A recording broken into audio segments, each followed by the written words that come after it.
Boa noite, pessoal. Eu queria deixar uma palavra. Nós estamos vivendo ainda um momento delicado, um momento talvez está sendo até um pouco pior do que no começo da pandemia, mas também não só para isso, mas para certas pessoas também que às vezes estão passando por outros tipos de dificuldade, com outros tipos de doença, com situações adversas, né? E eu queria ler um texto, vou tentar ser bem breve na leitura, ler alguns trechos só.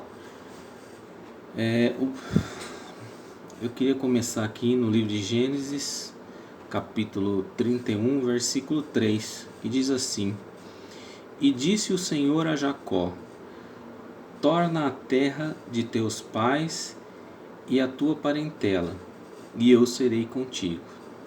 Isso foi uma promessa de Deus para Jacó. Foi Deus falando para Jacó. Depois, no capítulo 32, também no verso 3, diz assim: Então Jacó enviou mensageiros adiante de si a Esaú, seu irmão, a terra de Seir, território de Edom. E lhes ordenou: Assim falareis ao meu senhor Esaú: Teu servo Jacó manda dizer isto: Como peregrino morei com Labão, em cuja companhia fiquei até agora. Tenho bois, jumentos, rebanhos, servos e servas. Mando comunicá-lo a meu senhor para lograr mercê à sua presença. Voltaram os mensageiros a Jacó e dizendo: Fomos a teu irmão Esaú. Também ele vem de caminho para se encontrar contigo, e 400 homens com ele. Então Jacó teve medo e se perturbou. Dividiu em 2 bandos o povo com que ele estava, e os rebanhos, e os bois e os camelos. Pois disse: Se vier Esaú a um bando e o ferir, o outro bando escapará. Depois no verso 16 diz assim: Entregou-os nas mãos dos seus servos para cada rebanho à parte, e disse aos servos: Passai adiante de mim e deixai espaço entre rebanho e rebanho. Mais para frente, no capítulo 33, 1, começa assim: Levantando Jacó os seus olhos, viu que Esaú se aproximava, e com ele 400 homens. Então passou os filhos a Lia, a Raquel e as 2 servas. Pôs as servas e seus filhos à frente, Lia e seus filhos atrás dele, e Raquel e José por último. E ele mesmo, adiantando-se, prostrou-se em terra 7 vezes, até aproximar-se de seu irmão. Eu vou ler só até aqui, depois eu volto para o final. Então aqui nós temos a história de Esaú e Jacó. Eles eram irmãos. Vou fazer um resumo para quem não conhece a história dos dois. Os dois nasceram, eles eram gêmeos. Esaú nasceu primeiro e Jacó nasceu após. E na tradição daquela época, o filho que nascesse primeiro, ele tinha o direito da primogenitura, que era de herdar tudo que o pai tinha, né? E em um certo momento, depois se vocês quiserem ler o texto, né? Mas em um certo momento, Esaú vendeu a sua primogenitura para Jacó. E aí, quando ele caiu em si, ele ficou com muita raiva de Jacó. E a sua mãe, né, a mãe de Jacó, sugeriu que ele fosse embora, porque o seu irmão estava muito bravo com ele e poderia até matá-lo. E ele foi embora e ficou um certo tempo longe. Ali ele casou, trabalhou. É uma história até muito bonita, né? E ali ele casou, estava vivendo muito bem, já tinha conseguido posses, porque Deus sempre esteve do lado dele. Até que um dia Deus chega para ele e fala assim, vai embora, agora chega, né? Já deu o que tinha que dar aqui, vai embora, que eu vou estar com você, eu vou cuidar de você.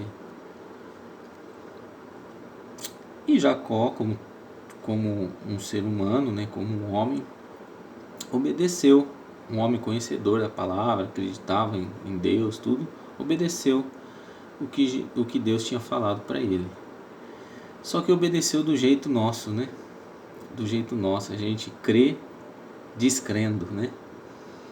Então, ali Deus fala assim, né? Eu serei contigo. Eu serei contigo. Quer dizer, o que isso quer dizer? E Deus ia estar com ele, independente de qualquer situação. Mas aqui, no capítulo 32, versículo 7, fala assim: então Jacó teve medo. Medo de quê?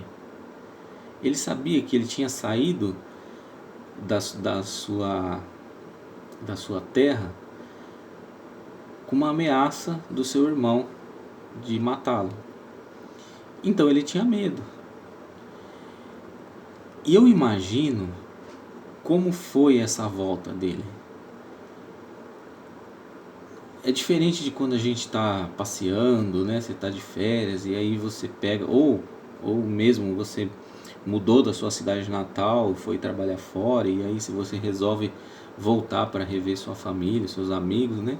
A gente volta naquela ansiedade, né? De chegar logo, de chegar e poder abraçar as pessoas, né? O que eu vejo aqui nesse texto é que Jacó, eu acredito que ele nem dormia. Ele estava ansioso, temeroso, não sabia o que ia acontecer. E aí, muitas vezes, nessas situações, nessas horas, a gente esquece do que Deus falou pra gente, que ia estar com a gente até o final. E ele, você vê, era um homem de Deus, ouvia a voz de Deus. Eu sempre falo que se a gente ler a Bíblia simplesmente e não colocar em prática e não aproveitar o que está escrito aqui para a nossa vida, ela serve como uma leitura qualquer, não serve para nada. Agora, quando a gente entende o que está escrito e aplica na nossa vida, ela chegou no objetivo certo dela. Então Jacó teve medo, aí ele começa a imaginar várias coisas que ele podia fazer, porque ele achava que o irmão dele ia vir para cima dele, talvez até antes de pedir perdão para o irmão poderia até já ter matado ele. Então aí ele começa a ter algumas ideias, né? Separa tudo que ele tinha em dois, né? Manda os servos dele ir na frente, falar com Esaú, seu irmão tá vindo aí e tal. E aí os servos vêm e ainda falam para ele, fala assim, seu irmão Esaú tá vindo ao seu encontro e mais 400 homens. Aí ele deve ter pirado. Aí ele deve ter ficado mais nervoso ainda, mais ansioso ainda. E então, mais um pouquinho para frente, no capítulo 33, é um encontro entre Esaú e Jacó, que diz assim: levantando Jacó os olhos, viu que Esaú se aproximava, e com ele 400 homens. Então passou os filhos a Lia, a Raquel e as duas servas, pôs as servas e seus filhos frente a Lia, e depois os seus filhos atrás deles, e Raquel e José por último. E ele mesmo, adiantando-se, prostrou-se 7 vezes até aproximar-se de seu irmão. Ele viu Esaú, ele fez toda essa jogada, ajoelhou, se prostrou diante do irmão dele 7 vezes ali. Sim, ele estava muito nervoso, ele estava temendo pela vida dele e pelos familiares também, né? E por tudo que ele tinha. E sabe o que acontece? No versículo 4, capítulo 33, versículo 4, diz assim: então Esaú correu-lhe ao encontro e o abraçou, arrojou-lhe ao pescoço e o beijou, e choraram. Cara, que lição tremenda. Quantas e quantas vezes a gente recebe notícias, às vezes de uma doença, às vezes de uma situação igual estamos vivendo agora, vai fechar tudo nos próximos 15 dias, os leitos estão todos sendo ocupados, a gente não sabe o que vai acontecer depois. E aí sabe o que acontece? A gente esquece daquilo ali que diz assim, eu serei contigo. Jesus disse que ia estar conosco até a consumação dos séculos. E sabe o que acontece? Nesse meio tempo, a gente sofre por antecipação. Quantas vezes já aconteceu isso com você? De você sair da sua casa, de repente você esqueceu, vou dar um exemplo bobo aqui, você esqueceu sua chave, achou que tinha esquecido sua chave, e aí você falou, nossa, e agora como que eu faço? Eu vou chegar no meu trabalho, não tem como abrir meu trabalho, não sei o que. E aí você vai tenso, vou ter que chamar um chaveiro, e já começa a imaginar um monte de situações. Aí a hora que você chega lá, você lembra que você tinha deixado a chave com o seu colega de trabalho, e ele tá lá com a chave lá abrindo. Você fala, puxa vida, nossa, sofri à toa. Quantas vezes isso não aconteceu? Em várias situações. Às vezes você recebe um diagnóstico de uma doença, e é uma doença talvez grave, e aí você se desespera e vai procurar um monte de saídas, de soluções, e de repente você vai fazer um outro exame ou faz um tratamento e tudo fica bem. Aí você fala, poxa, eu sofri à toa, né? Quanto sofrimento por nada. Então, o que eu quero dizer com isso? Deus está com a gente até o fim. Nos momentos de tribulação é onde a gente pode experimentar a glória de Deus. Sempre foi assim.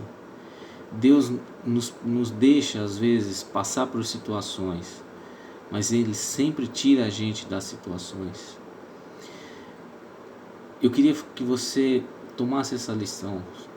Não importa a notícia, não importa o que vai acontecer, não importa o que os outros estão falando, não importa o diagnóstico que você teve, espera. Espera. Como ele disse, eu serei contigo. Aprenda a esperar. Não sofra por antecipação. O nosso Deus é um Deus justo, é um Deus bom. Ele nunca vai te decepcionar. Quando a gente aposta as nossas fichas nas pessoas, nos seres humanos, a gente se decepciona. Mas eu não conheço ninguém que se arrependeu de confiar em Deus, de entregar a sua vida para Jesus. Eu não conheço ninguém. Então, mais uma vez, não se importe com as notícias, se importe com Deus. Se apegue a Ele, conheça a palavra dele. Cara, essa palavra é maravilhosa. Isso aqui muda a vida das pessoas. Mudou a minha, totalmente. E pode mudar a sua também. Tá bom? Quero que Deus abençoe sua vida, sua semana, que você tenha dias maravilhosos, que você possa acordar de manhã, olhar para o céu, olhar para sua família, olhar para os seus amigos de trabalho, para aqueles que estão ao seu redor, e ver em cada um deles a presença de Deus. Saber que você é amado, que você é desejado por Deus.